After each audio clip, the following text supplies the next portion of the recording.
Welcome back to the AI Marketers Playbook, where we cover actionable frameworks to help you leverage AI in business. I'm Audrey Chia, your host, and today I have with me a special guest, author Sossin, who has had an incredible journey, spanning over a decade of experience. Now, originally from Estonia, author has made the bold decision in 2011 to leave his small hometown and pursue new opportunities in more than 4 countries. In fact, he has spent over 10 successful years in medical imaging research. Now, after being a scientist, product owner, team leader, and coach, Arthur has dived headfirst into the world of AI. Thank you for joining us, Arthur. Good to be here, Audrey. Good to be here. Now, your background story is nothing short of amazing, right? I would love for you to tell us a bit more about yourself and, how your journey has been. Yeah, of course. It's been a long one. Been places, changed roles, learned languages, as you pointed out. Where should I start? 2011, I left my hometown, Tallinn. It's very small. Estonia, you can look it up. Peaceful, a lot of greenery, And I started doing studies and internships because I wanted to dive into the tech world. We didn't have many industry opportunities in my home country, so that was the obvious choice. I've spent 2 years in Finland, 3 years in France, basically upgrading my education to PhD level and started working. Then I went to Germany, and that's where I spent most of the time of my career doing medical imaging research. Then last year's more into product ownership, coaching, so basically leading teams, all of that. And a lot of that, on the technical side, was related to AI technologies. We didn't call them AI back then. It was machine learning or, data science, for example. That term is still around, right? So a lot of that. But corporate culture to me was you could hit certain milestones, but I always felt that, I was just using 30 to 50% of my potential. So wow. I love that line. There's a quote right there. All right, cool. And at some point, I think it was 2019, to be honest, I was in this a hardcore startup accelerator where we tested one of our projects internally. And I felt that I had basically the mindset and the drive to do something like this on my own. But it was just a hint. And, that grew with me. I learned stuff. I tried a few ideas, but it wasn't really trying, not like now, right? So it was just fooling around, toying around with a friend or two, we'd do some projects, but we never really took it seriously. And then 2023, so last year, layoffs hit, a lot of tech sector companies got hit, right? Ours included. And I wasn't laid off, but it was a trigger for me, a trigger to think about what do I really want to do in life? Do I really want to stay here and, grow, if you call that growth, or I want to do something for my own, embrace the unknown, basically get out and really leverage my full set of skills, because as I said, I was leveraging literally 30 to 50%. And then I started building my brand. That was October 2023. I struggled. It was all new to me. I wasn't good at copywriting. I was good at writing. I wrote tons of stuff research articles, presentations, all that stuff. But it was different. So it was a different medium. So I had to learn and I had to take my hits, so to say, right? Also, the niche, the direction. I chose AI, yes, but now looking back, I'm thinking that was so tofu, all of that, totally awareness content, not focused on an offer. And I think that was a mistake. I didn't have let's say, anybody who could guide me at that point. Now I'm doing better in that sense. I'm trying to help also other people. Particularly, I'm focusing on tech founders because I know a lot of people here locally and also in my network that kind of dived in. I mean, there's a lot of funding going on in the AI space. That's obvious. I mean, that you would want to jump in there. You have the skills, but then again, a lot of them struggle with the business model. A lot of them struggle with marketing, with sales, basically making it into something profitable and sustainable on the market. They can build, they have a lot of product experience for sure, but there's this gap on the other side. And I think also especially market evaluation, even before we go to product, because it's not a magic bullet basically, right? So it's a very sophisticated tool, it. I mean, you advocate for it. I love that about you, that you advocate about the synergy of, human plus AI. I think that is the way basically, right? That's how you got to think about it. You have to find the business opportunity. You got to say okay, is there a tangible use case where we get extra ROI, like, or, like time efficiency from AI? Yes. Okay. Yeah. Let's put it in there. That is amazing to hear. And honestly, there was so much to unpack in that, just like, the past few minutes, right? So I would love to know a little bit more about basically what was that, push factor where you decided, like, I am going to build a business for myself instead of joining another company. What made you so confident to take the leap of faith? Because I know it can be really hard. Yeah. Yeah, I followed your story, and it was one of those stories that inspired me. But there wasn't one push factor. It just kind of culminated because I'm like this type of person that I absorb a lot of data and then I just make a decision, right? So like I'm saying like, okay, this is like 90% probability this is the right choice, something like that. Wow. But there was the gut feeling as well. That was part of the factors. But I think like there are two factors actually. So like, as I said, like layoffs started. And I wasn't sure like if I was going to keep my job or not. And I did like 40 plus job applications. You know what I saw? I saw the same, well, I don't want to swear, like let's say same conditions in other places where I got accepted. I got through to the final interviews and I thought to myself, like, this is so demotivating. Like, do I really want to do this?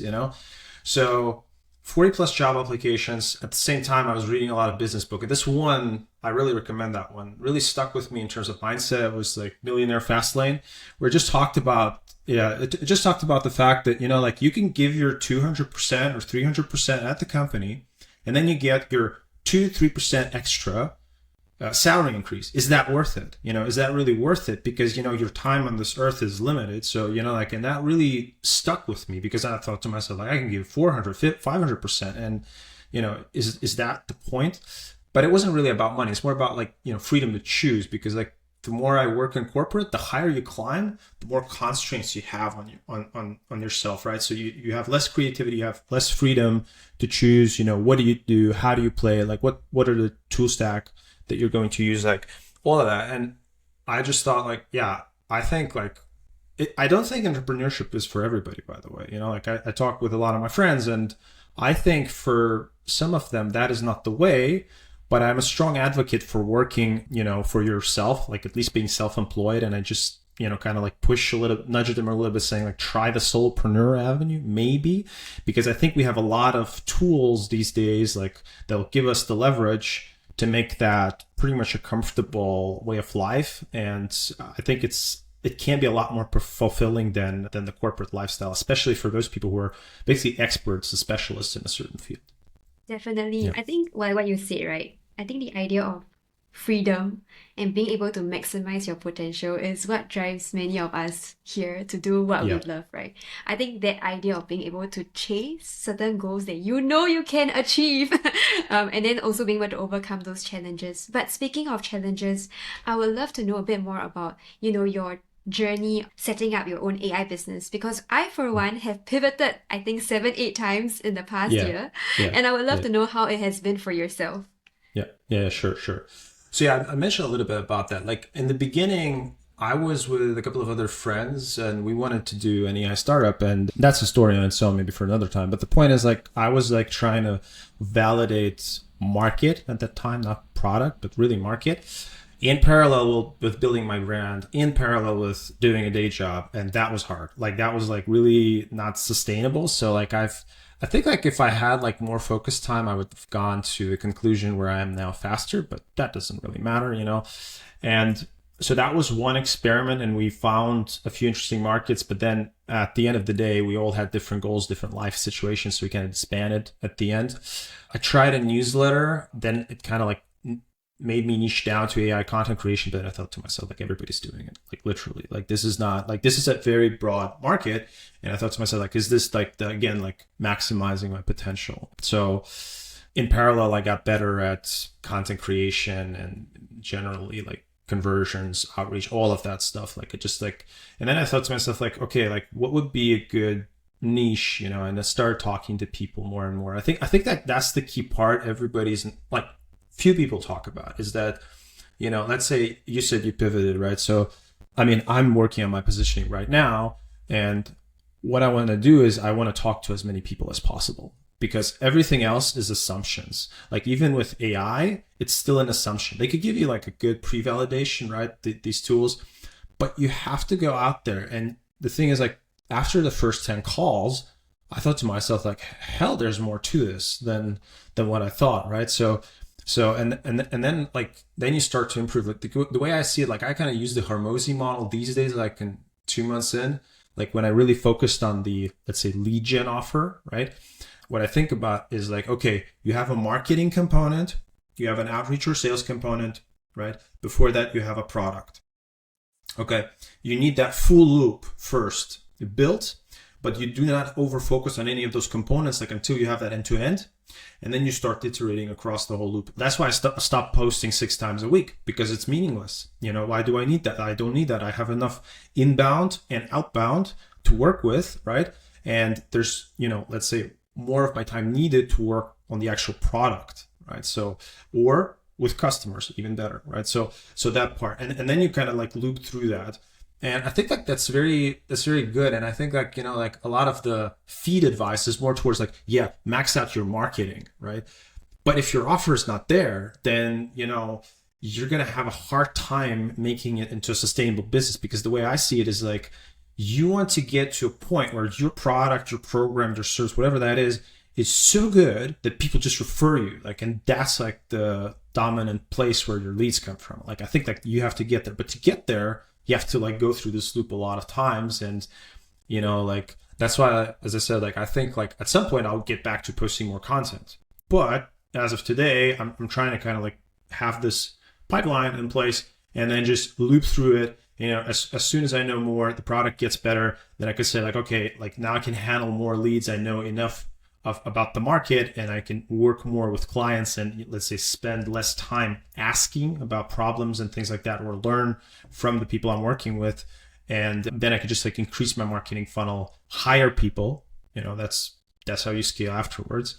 Yeah, but so far it's been good in that sense. Like as you said, like I don't think I'll pivot drastically. It's more about like tweaking the positioning, right? To make it even more niche, even more specific. Because like I started with tech founders, I went to AI tech founders, and even now I'm thinking like maybe I'll niche it down even further, because I want to be like the guy for the niche and basically like address like the max amount of their problems possible, you know? And from there, like once that's nailed down, I could think about, okay, let's broaden this up a little bit. Say, right, the riches are in the niches. And that's Yes, probably what you that's probably want to focus on, right? Even for myself, I think interestingly, like what you said, it was a lot about talking to customers, figuring out whether your offer stands. So I started off with trying to build bespoke AI copywriting systems, because I thought if it was working for me, it should work for someone else. But then again, when you try to pitch an offer like this to other customers, again, you have your competitors in the market. Are they AI ready? Are they able to embrace that? Do they want to make an investment? Right? So there are so many other things where, you know, your solution right. could be a vitamin instead of a painkiller, and you realize it doesn't really fit well in the market. And that's also why I had to pivot my model. But I wouldn't have known if I didn't have those conversations with my customers. And I think perhaps one interesting thing that you said at the beginning, right, was how you started posting top of funnel content, tofu at first, and now you sort of move down the funnel to mid of funnel and bottom of funnel content. Tell us more about that process and Yeah. what it Yeah. means. Well, okay, so funnel wise, right? So you want to close the person, right? You want to sell to them. But the problem is like, this is the sale and this is the person who doesn't know about you, right? And between that, there's this chasm of trust that you got to build, right?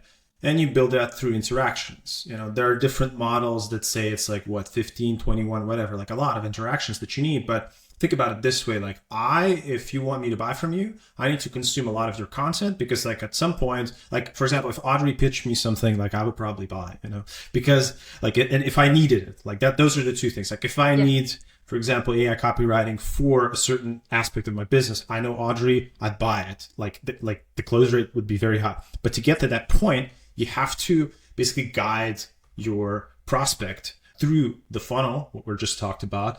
And to do that, you have to address different stages of awareness. So tofu would be like very high level. Like for me, that would be entrepreneurs, for example. That would be tofu, right? So just posting entrepreneurship content. A lot of people, not everybody's matching the ICP.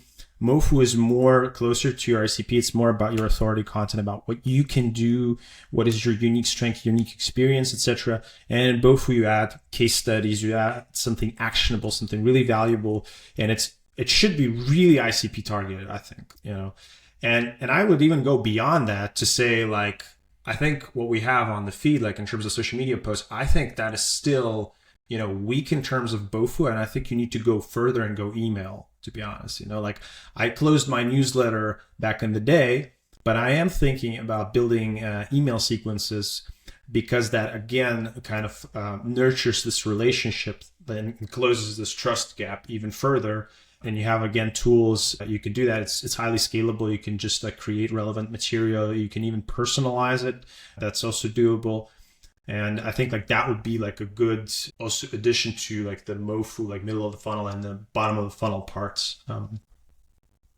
Also noticed that initially when I first started, I was aiming more for vanity matrix, right? Also because I wanted to use the vanity matrix, like your following, your engagement, to build authority, quote unquote, right?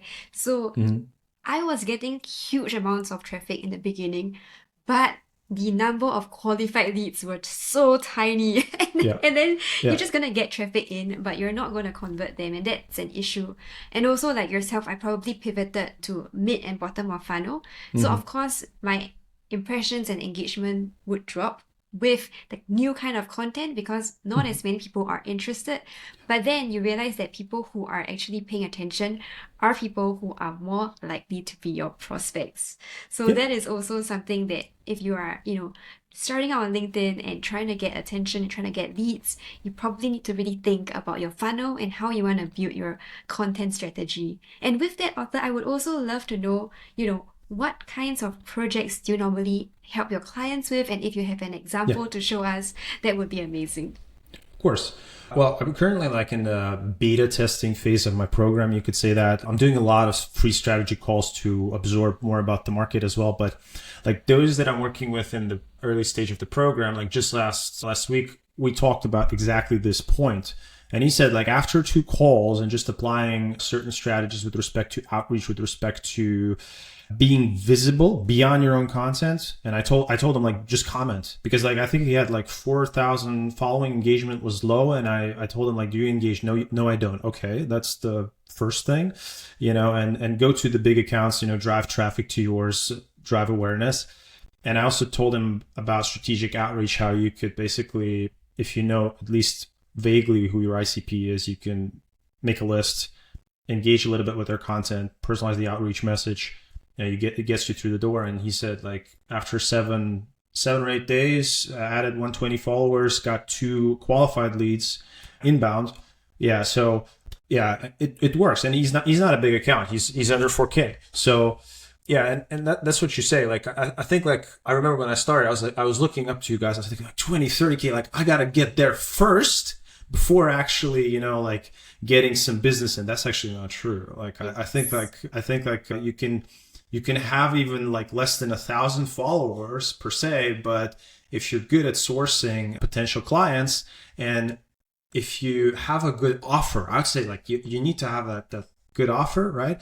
You will get leads. You will get leads. You just can't get them inbound purely. It's nice to have that, but to get there, it takes you months, literally months, right? But I think if you start with this kind of strategic outbound strategy, work on your offer, refine your offer from those interactions, do some content. Yeah, I also recommend that. I say do at least I don't know, if you can, do 3 pieces of content a week. If you can, well, at least 1 or 2, just to have some kind of portfolio. That'll help prospects you engage with know more about you and build that trust. You got to kind of close that trust gap even further. So yeah, and I got more examples. I got another one who was more focused on interviewing and saying I just gave him some outreach suggestions, and he booked, 30 to 40 interviews for his new product to kind of conduct market research. It's amazing. So yeah, and I'm really excited about this because I'm learning more, because I had certain assumptions, and now I see there are gaps in my program, and I'm kind of adding stuff in, trying to go balance it all out, because I just want to sit down for a month and just create. And I know that's the wrong thing to do. That's where I tell myself no, because I'm a builder at heart, and I tell myself no, you don't do that. You push out what you're ashamed of, and you iterate, you improve it gradually. That's what you do. That's right. It's about learning and optimizing along the way, right? And the more you put content out, the more feedback you get. You sort of Yeah, understand how everything works a lot better, and then your yeah, growth then compounds. And I think you were also mentioning you probably use AI in this process of, creating content or lead qualification, right? Would you yeah. be able to show us something, Of your course. workflows? Of course, of course.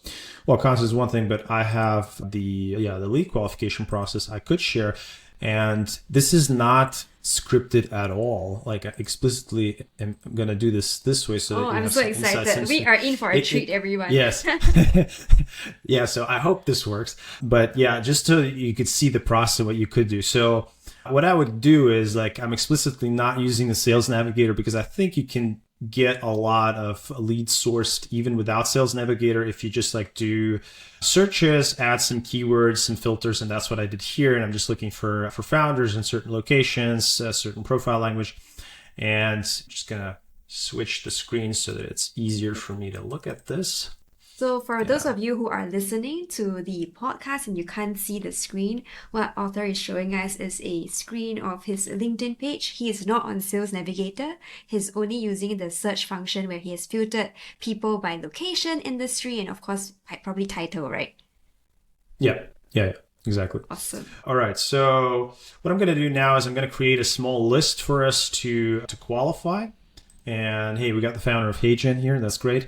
So this is how I start sourcing them, right? So I have one person, and he's actually matching my ICP more or less. The next thing you want to do is you want to go here to the right. I mean, used to call it similar profiles, but continue exploring. Okay, you just show all. What LinkedIn does, it matches people to the person you're currently viewing. And a lot of people don't know this. And LinkedIn is a networking platform. They're really good at this. And so good that you will find, for example, in this case, like AI founders or co-founders in the same location, right? So like it's literally like doing a good job for you. So I'm just going to go and open these profiles up.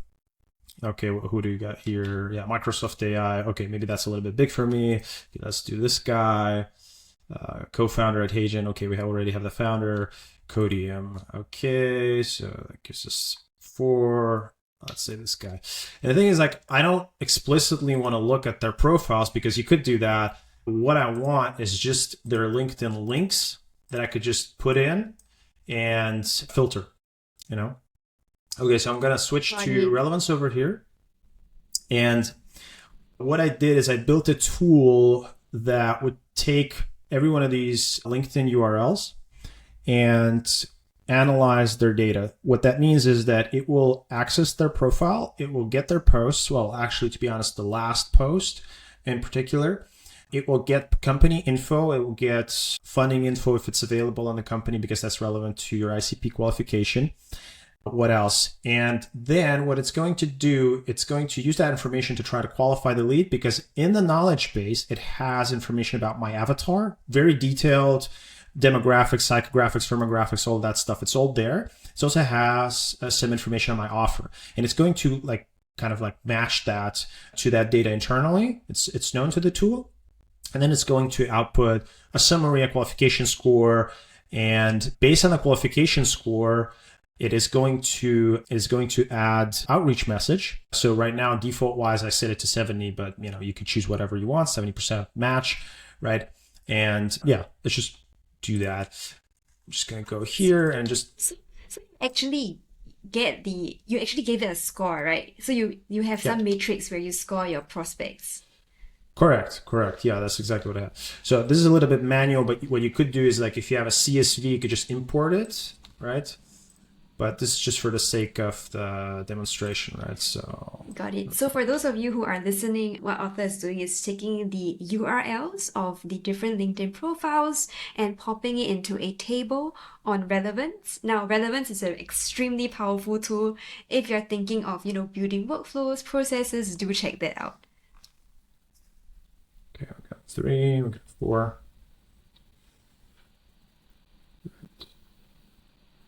How long did it take you to build this process, Arthur? Well, a couple of hours, but well, not to brag, but I'm pretty good at writing prompts by now, Wow.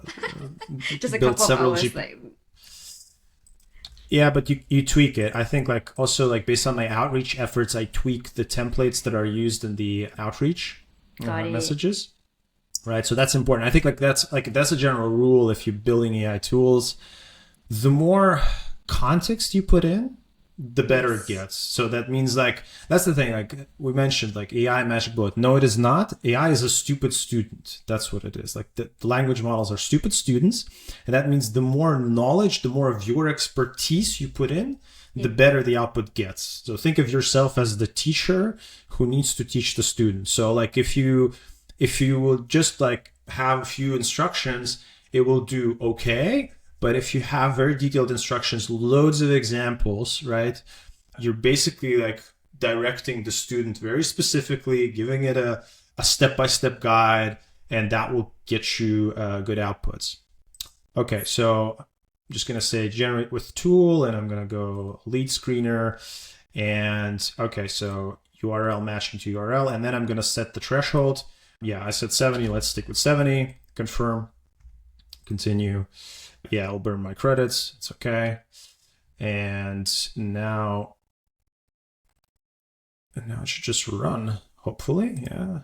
Yeah, it's running. Yeah, it's running. It'll take some time because it goes through scrubbing the profiles and running the prompts.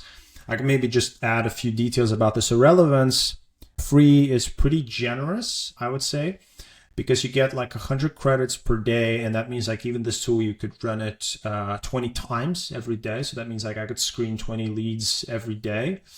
That you also mentioned while we are waiting, right? Is that Yeah. AI is like your student, right? And I have also seen that myself. I don't call AI my student, I call it my supercharged intern. So Yeah. what I found as a copywriter is when I teach AI how to think like myself, especially when I break down my copywriting workflows into 8 different steps, then it gets me to a much better output than if I were to just ask it to come up with a landing page, because it has its own idea of what a good landing page looks like and usually isn't that great. So instead Yeah. of asking it to like, hey, write a landing page for me, I give it 8 steps that I personally would go through in order to get there. And the fun fact is, this is beautiful for me because it's exactly the way I think. I think in steps. So I Yeah. believe that if you're a more structural person and you like thinking, in like taking a step back to think about how you think, you would realize that AI works pretty well for you. Do you think that's how it runs for you as well? Yeah. Yeah. Absolutely. Absolutely. It's because of the nature of, let's say, the models that are under the hood. Like they are like basically they're predicting the next word. That's what it does. So like you have to be very specific and like sequential when you do things. So yeah. So I think steps is good. And as I said, like stupid student example, right? Same thing, right? You just write a really detailed manual in steps, right? That tells it exactly what it needs to do. So yeah, Awesome. I could totally relate to that. I could totally relate to that. Okay, I'm gonna pause here and put a mark in this clip. Do you think the relevance is not working right now? Because I know sometimes it messes up. No, it's working. It just takes time. That's what I mean. Yeah, it's already filling up the deets. You can see it there, Okay, right? okay, okay. So I'm Yeah, gonna mark the clip yeah, again and then we will roll from yeah. there. So three, two, Oh, one. all right. Getting some first results.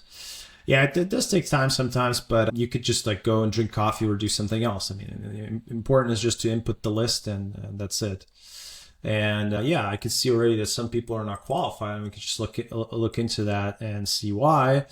Okay, so what it gives is the scoring results, and this is how this looks like. Prospect summary. So it's just basically giving me a summary from their profile, what they are. Then there's a lead score, and now I can also see why this is. Like it says like, oh, location doesn't match target tech hubs, right? Okay, psychographic fit. Okay, it doesn't have data on that. No mention of technology preferences. Company size falls within a capitalization range. Cultural fit. Okay, it doesn't have the data. Okay. And you see like and that's something that I've integrated into it as well. Like do not invent stuff, right? So like do not say that, oh yeah, he's probably a fit because XYZ, right? And like and when I look at this is that like I would run through a sample and then I would just like adjust my lead threshold a little bit. And this is still a work in progress in the sense that, some of these are harder to match, like for example, these things, right? But I think like here's my hypothesis about this. I think like if there's some post history for the prospect, then you can try to infer it from that, and I might actually add that at a later stage. But in general, it's giving me a pretty good summary. And already here I could say like, well, okay, yeah, I could approach them because they have a firmographic fit and a financial fit, right? But the demographic fit doesn't match and there's no data for others, right? So I could make that choice myself. Let me see like how a qualified prospect would look like. Okay, so this is how it looks like when they're qualified: location match, company match, expertise aligns with B2B AI tech founder behaviors. Cool. Psychographic fit, technographic, like hitting all the right bells and whistles, right? Decision-making powers there, right? And key takeaways. It's also highlighting some of the, let's say, key things, key insights that it's gotten from the profile and company data. All right. And then like if that's the case, then what it does is like it will craft outreach messages for me that I could just, throw off the bat or after a few interactions. And this is just based on some of like the approaches that I use, like it's all about anchors. Like either I'm anchoring towards the post or I'm anchoring to a place at the scene, right? So I have actually been to San Francisco. So I can actually refer stuff in San Francisco. Yeah. And I've been to other cities as well. And that thing works really, really well. Like it doesn't even have to be a coffee shop or restaurant. It could also be just an experience or a site that you've seen there, like for example, like I've been to Singapore 9 years ago. Like I have tons of stuff I could tell you about Singapore, and I think that's a good anchor because then that puts us on some common ground, right? The other one you can anchor is, what else do we have? The potential generic, okay. The vision. Okay, yeah. So you can appeal to their experience, their company vision, right? And you're also anchoring in their posts, right? What else? Yeah, experience anchor, right? And also a reference to a place. And I would probably I would experiment with these, as I said, like as I move along. But generally, this is a good start. So basically, like I'm never like empty-handed when I approach a prospect. So I already have a summary about who they are, what they're about, what kind of messages should I craft in their direction. And I wouldn't always take these off the bat. I could just, take one and then edit it, whatever, and as I said, like I have some ideas like how to take this further.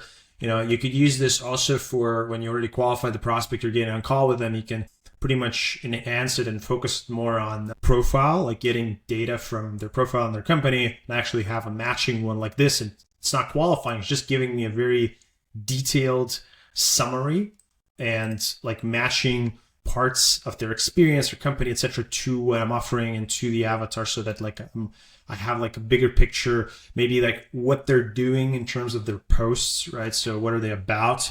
And yeah, like every time I use AI tools, I just feel like I'm Iron Man or something, like I'm putting on my armor, and like it's just so cool, and yeah, so like there's a lot of things you can do with this. You could also think about content, right? You're also all about content. You could think about, like, that's an idea I have. Like, you could think about templatizing posts, high-performing posts, right? Like, these days, I use Clea, right? Clea. And I just source it from there. It's all manual. I go to a profile, your profile, whoever's profile. But I could use something like this and just, like, stream it, have the first draft of templates from high-performing posts of selected creators in your niche. And then I could go from there. So that's something I might implement, right? Yeah. What I love about this process is that, again, you're not just asking AI to do something for you. You are using it as part of your process, and then to reach out to them in a way that's a lot more targeted and in a way that allows you to already create that relevancy, right? Or like, that common ground, which would otherwise be a super manual process where you have to read through their profile, look for, certain things to highlight, and that takes a long time. Yeah. Yeah. So I can give you an example. I was using Sales Navigator just a few weeks ago, and again, like you can do it through search, but the point is like you scroll through the profile, and yeah, that takes time. Let's say you're doing 100 of those, 200 of those every day, and I think like for 200 profiles, it costs me about 2 hours ish, Like here, I could just source the links. I could just probably spend 30 minutes sourcing it, let the thing do its job, and then come back from my other activity and see what the results are. And as I said, like I would probably maybe even suggest, like in the beginning, like when you're not sure about, like your avatar, etc., to have a softer threshold and maybe focus on certain parameters from your avatar.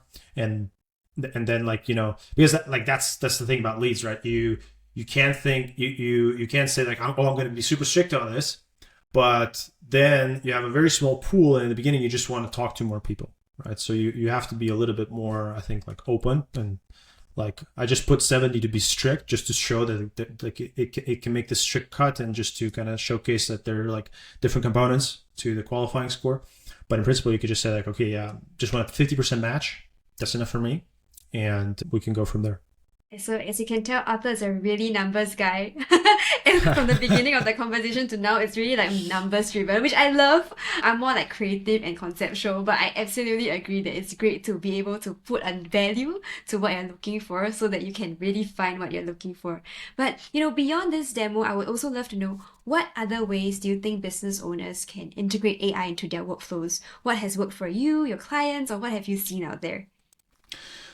Oh, well, I mean, we touched upon content creation, right? And this is another system that I also have in the program, and I see other people doing similar things. What you can do is, I think like AI is really good for formatting posts, right? And there are different ways you can go about this. Personally, I think like after some time, I recommend you really define your own database of templates, right? What you like, essentially.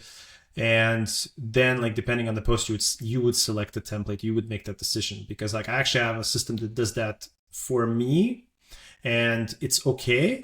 But I think like I would like to have more freedom in terms of, what template I would pick. But in general, that's how it works, right? So you have a lot of long form, you can call it, right? So you either research it, but most of the time, like from business owners, you got case studies, you got like, customer calls, you got your product info, your blogs, I don't know, maybe you're running a newsletter, all of that.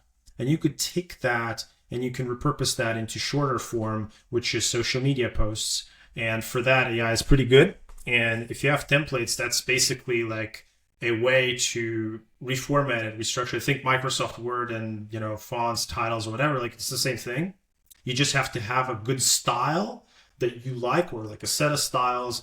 And then you could just say like, okay, yeah, this is this is a listicle post, for example. I'm going to put filter on listicle templates. I'm going to take this template and I'm going to let AI reformat it. And then you're pretty much 70-80% there most of the times. One additional thing that I would love to add is like what you said before, it's the human AI hybrid approach, right? Because if you were to just plug and play AI content, sure, sometimes, no one can tell. Yeah. But at the same time, to build a personal brand or a strong one still requires a little bit of that human touch. And I think when you bring in your unique take or your personal story, that's when people remember who you are, and that's how you really build like a stronger, long-lasting brand.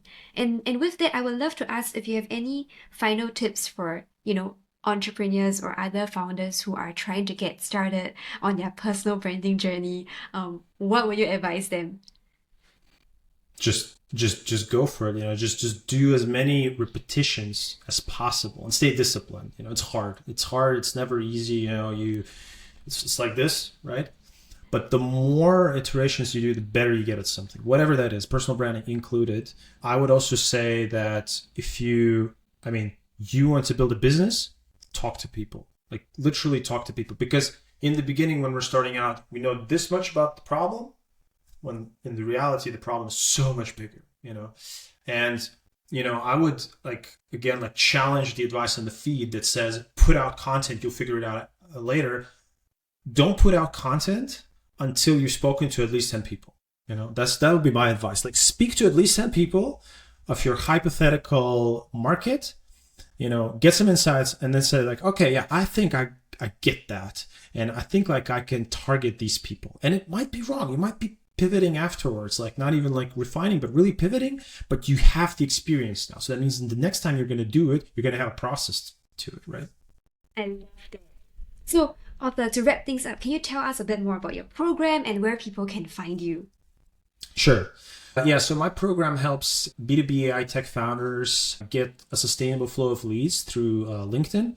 So it has different elements in it: profile optimization, brand building overall, like brand fundamentals, strategic outreach, content creation strategies, and also tons of AI tools, obviously, right? And yeah, you can find me on LinkedIn. That's the easiest channel to find me on. And also, I'm on there like regularly, so you could pretty much reach out. I'm pretty reactive. Just make sure to add a message, then you get through guaranteed, because like 90% of people just don't write messages, that I feel that's really impersonal. It's true though, so be sure to write your message and send Arthur a DM and get your B2B AI strategy sorted. So thank you so much, Arthur, for All right. joining us today. It was a Pleasure. pleasure having you on the show, and thank you listeners for tuning in.